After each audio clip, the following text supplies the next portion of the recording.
Are you struggling to get all the right resources on the right islands to progress your ant colony? Well, unfortunately, in Microtopia, the resources on the different islands are not shared, and getting the right items to the right islands can be a complex logistical nightmare. So in this guide, I'm going to go through all the methods of inter-island item transport so that you have all the tools at your disposal. We'll also go through some example builds at the end, so make sure you watch the full video. As you progress through your development tree, eventually you'll hit the radar tower, and that will unlock your first new island, being the desert island. Now, why do we even want to go to a new island from our starting island? Well, first of all, every single island in the game that you unlock, and there'll be many later on, will offer a unique resource specific to the island. For example, the desert island will give you scrap copper, and more importantly, it will give you glass shards.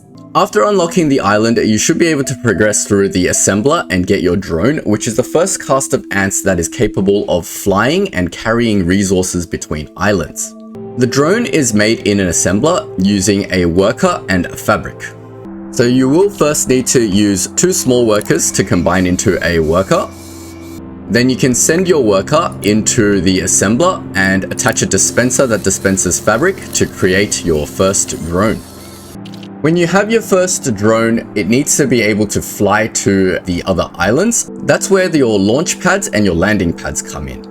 In your transport tab, you will find a launch pad that requires 2 iron plates to build. Once you've placed that down, you can put a path into the launch pad and your drone will go there. Then you can create a landing pad for that launch pad to connect to. If you head over to your new island, you should be able to place down a landing pad for free. Then you simply go to your launch pad and you assign that landing pad as the target. Once assigned, you'll see your drone will fly over to the new island. Eventually, it will arrive on the landing pad, and then you can create a trail out of the landing pad to direct the drone. Your drones are capable of hauling and foraging as well as flying, so they are great for helping you start setting up your new base on your new island. And let's go through now how to do that. Because drones can do hauling, they can actually pick up items and fly them to a new island. So if you place a hauling trail before your launch pad, the drone will go and pick up any items you place in front of it, like from this dispenser. I would recommend when you send your first drone to the new island, you get it to bring some iron plate, because a launch pad does cost 2 iron plate to build, and we want to build a launch pad on this side so we can bring our drones back. So here we've got a dispenser dispensing iron plate, and we can see the drone will pick up an iron plate, it will go to the launch pad and fly over with that item. On your new island where the drone is going to land, make sure you have a stockpile ready for it to drop off that item. And as it lands, you can see it'll come out of the landing pad, go to the stockpile, drop off whatever it's carrying, and now you have some resources on your new island. Now, once you've brought your second iron plate over to your new island, you should be able to build a launch pad to send your drones back. So here we can build a launch pad, and we can direct a pathway into the launch pad, and we can build a free landing pad back on this island. It's always a good idea to try to build your launch and landing sites somewhere close where the islands aren't far apart, so that you minimize the flight time for your drones.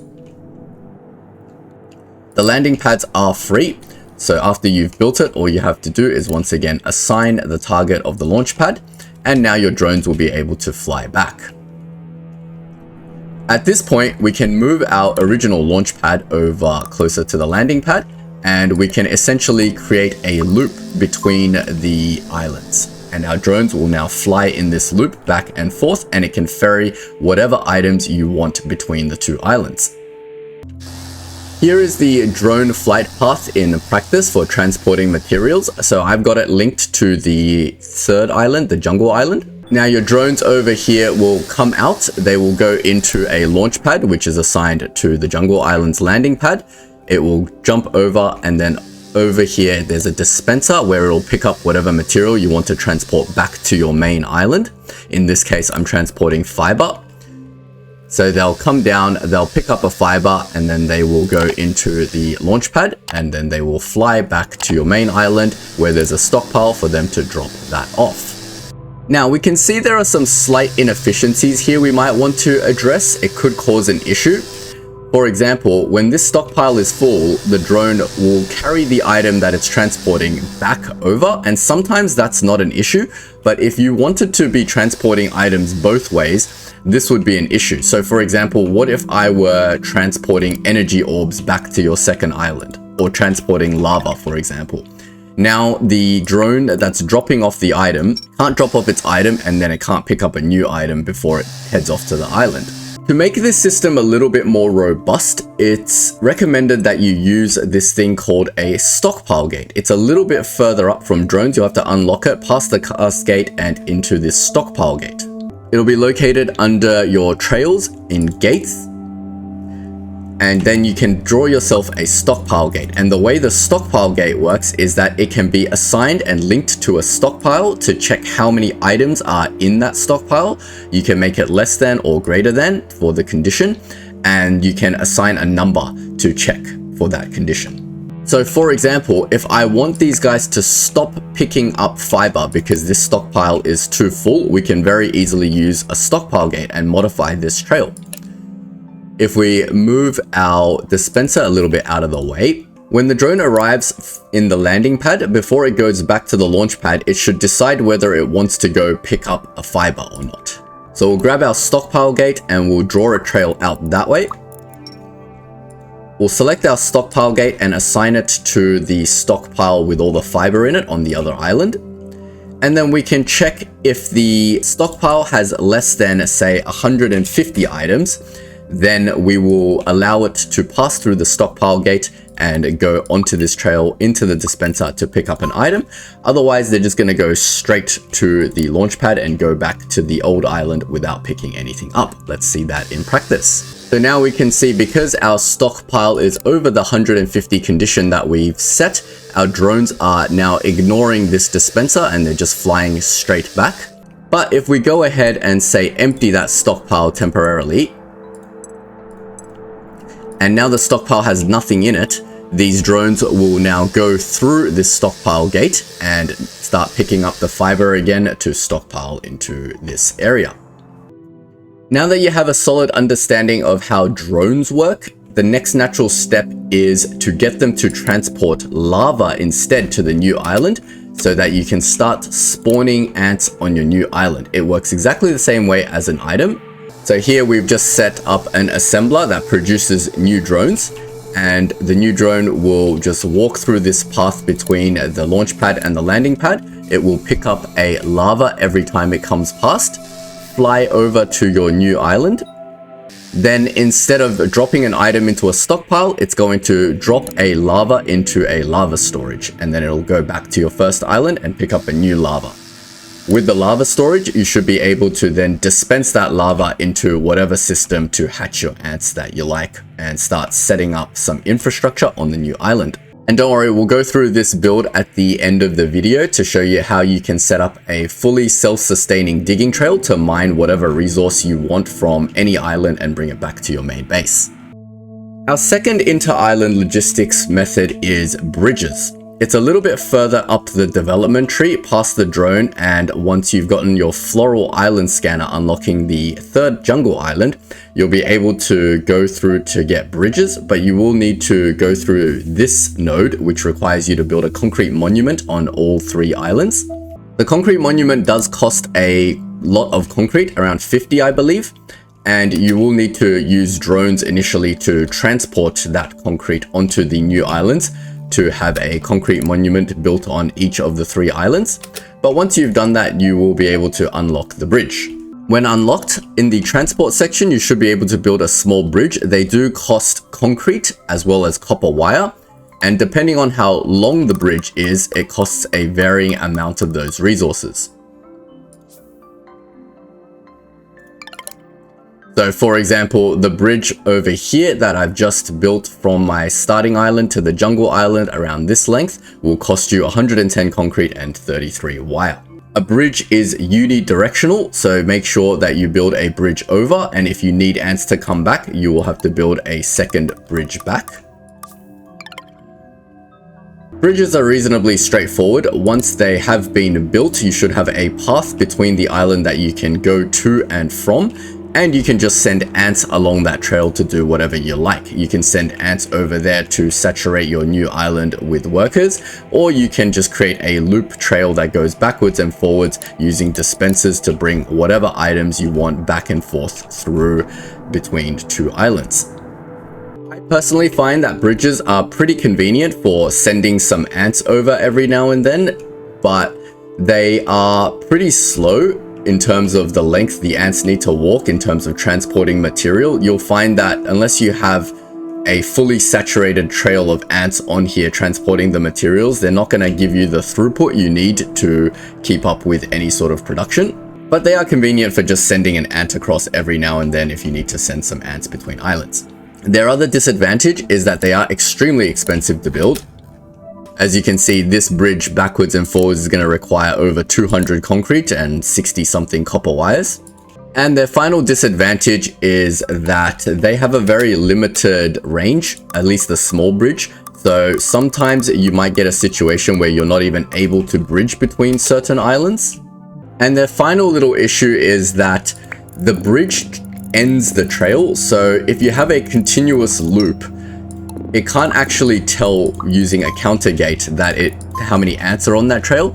So you can see, even though this counter gate is connected to this bridge loop, it thinks there's no ants on this trail. It only knows that there is an ant on the trail leading up to the bridge, but as soon as an ant goes onto the bridge, the counter gate doesn't know how many ants are actually on the bridge or any loops connected to the bridge, so they're all actually disconnected trails. It can be a little bit hard to control how many ants you want on your bridge in that regard. But with all that being said, they are still a method of transporting stuff between islands as well as moving ants between islands, so it is worth noting they might have various use cases that you can think of. If you do think of some cool use cases for bridges, please let me know in the comments.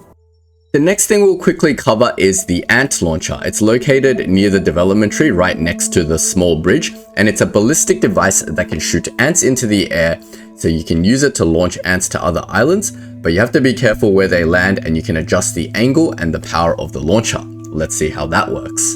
It's also worth noting the ant launcher does require gene points to unlock, and if you don't know how to get gene points yet, I have a video on my channel you can check out. Once you've unlocked the ant launcher, you can go to your transport tab, and you should be able to build one using 4 iron plates, 15 copper blocks, and 3 diodes. You can place it down and it will have an entry point for the ants, and it's basically a cannon that you can change the rotation of. You can change the power, and you can change the angle of the launch.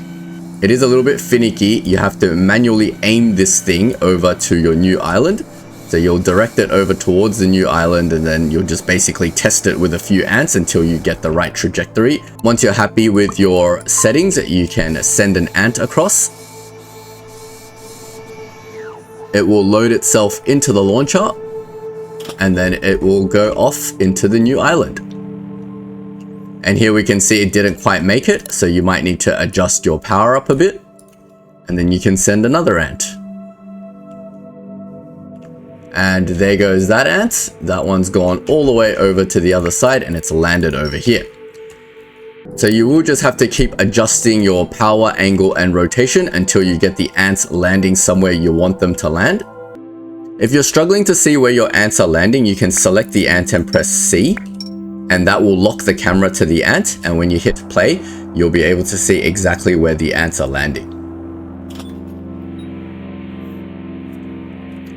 Now, even though I haven't changed the settings of my ant launcher, you can see that they land with quite a large spread. This is all the same setting. I've sent 5 ants over and they've landed all over the place around here. So it's a little bit hard to control automation with this, because once you've sent an ant over, you can't really get them to do anything. So you'll just have to like manually direct them somewhere.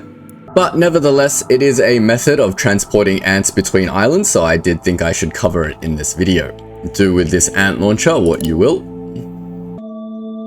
Now let's talk about one last method of transporting materials between islands, and that is the catapult. The catapult is quite far up the development tree, all the way past your factory.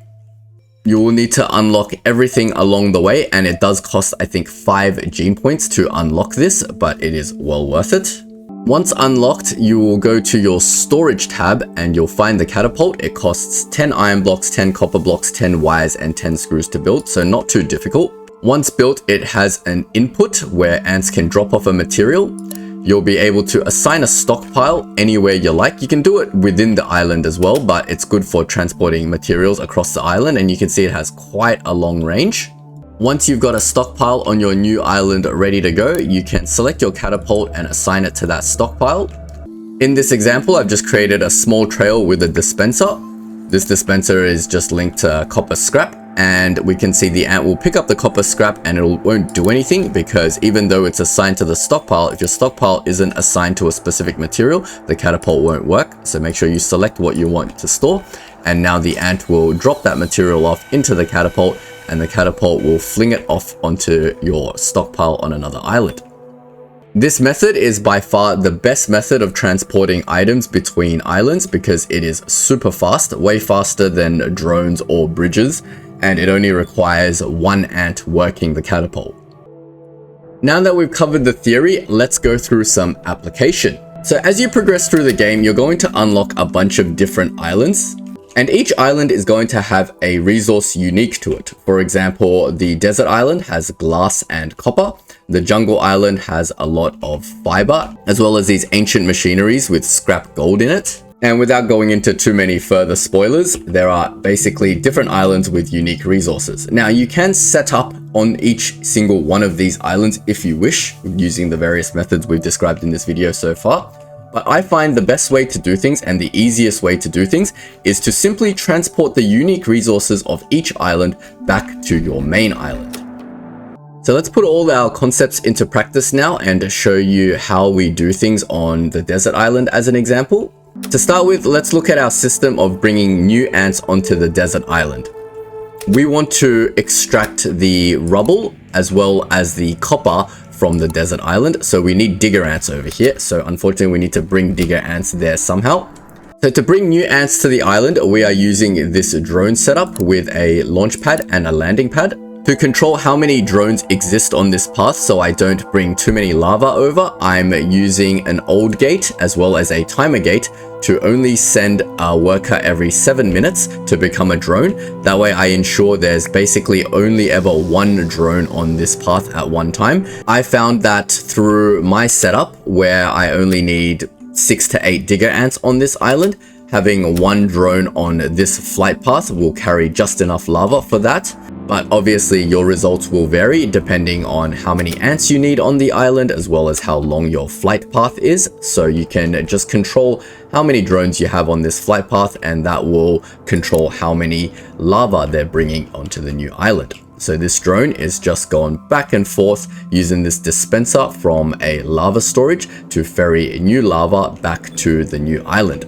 When it arrives at the new island, it'll drop off the lava at a storage. That way we can put dispensers wherever we want on the island, in case the closest point between your two islands is very far away from where you want to mine. So for example, if I wanted to mine something up here, I can use the lava storage and put a dispenser anywhere on my island to hatch the lava there. So that's how we get lava to the new island. What do we do with that lava once it arrives? Well, we get a dispenser, and then we've got an incubator, and that one incubator is responsible for hatching new ants, and they will just run around on this trail, saturating the various processes that we need to get them to do. And what processes are those to make this process self-sustaining? Well, first of all, we will need a smelter, and that smelter is going to smelt iron from iron scrap. We're going to need a workshop that is going to make screws from the iron blocks. The screws are going to be used inside an assembler to make our actual digger ants. So you might be asking at this point, where is our scrap iron coming from if we're not mining it on the actual island and we're not transporting it from our main island? Well, that's where the recycler building comes in. So the flow at the moment, our ants are getting hatched and they're going to go and work these various trails. As they get old, we have old gates coming out of all of the trails with small ants, and they're all going into this combiner and becoming digger ants. Those digger ants are going to go work various trails to dig out whatever you want. In this case, we're digging out the rubble, and they were digging out some copper here, but they finished. So I've got a couple of digger trails. Off the end of every single digger trail, we have these old gates, and they're going to send all of our old digger ants into the recycler. We can see when the ant is recycled, it creates a scrap iron, and if you have a trail on your recycler to store that scrap iron into a stockpile, it closes the loop. Without mining any iron on this island, we are getting all the scrap iron back from the old digger ants, and that scrap iron is then being recycled back into iron blocks, back into screws to make new digger ants. So you don't actually need to mine any iron at all. With that, you should have an infinite supply of digger ants, and this little system will just continue running, and all you'll have to do is just replace your digging trails every now and then when they've finished mining out whatever they're mining. You'll store all the stuff that you're mining into stockpiles, and then using the catapult technique earlier, we can send all those resources back to the island. We'll quickly go through this trail. I like to have separate catapults for each different item.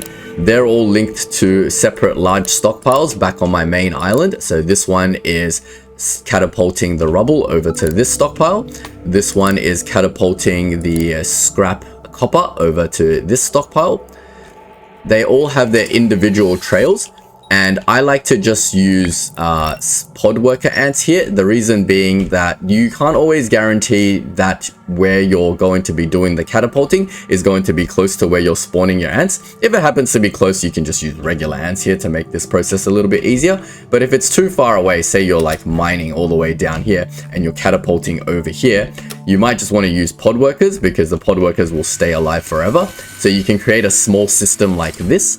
It's basically a trail. We've got the dispenser with the item you want to catapult back, in this case the scrap copper, as well as the rubble.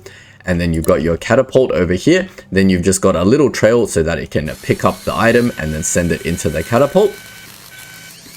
Then you just need a cast gate to check when the pod worker has run out of its energy and turned into a regular pod worker.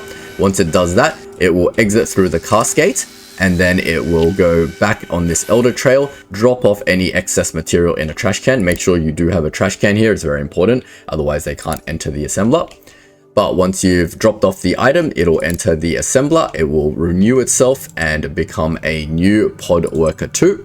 In this case, I'm doing pod worker 2s because I'm on the desert island, and there is just energy pods on this island that I can harvest, so I don't have to bring it from my main island, but you can make it into whatever pod worker you have energy orbs for, or you can bring energy orbs from your main island over to do this process as well, whatever floats your boat.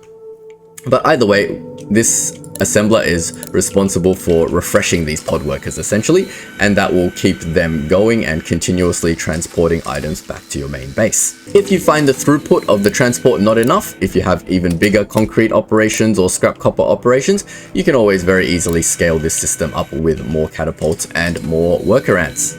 But that is an example of a self-sustaining system where you don't have to mine any extra iron to keep this system going. You will need to initially send some drones over to kick this process off to get your first ant incubated so that they can continue to incubate new ants. But once it's all set up, you should never have to touch it again. It will just continuously mine stuff and send it back to your main island, and it'll work on any island. I'm using this as an example, but you can very easily do the same thing over here to mine your ancient machinery with some slight variants and modifications obviously, and you can obviously do it onto your 4th island to mine all this glass. But that's pretty much it. So in summary, we've got our drones, we've got our bridges, we've got ant launchers, as well as catapults to transport all the items between all of your islands. As I said, I like to set up everything on one singular island for simplicity by bringing the unique resources of each island to our main central island. But you can also use these techniques to set up proper bases on each one of these islands if you wish. If this video has helped you out, don't forget to leave a like and subscribe. And if you're looking for something to watch in the meantime, I have a Let's Play series on my channel where I apply all of these concepts, so you can go feel free to check that out as well.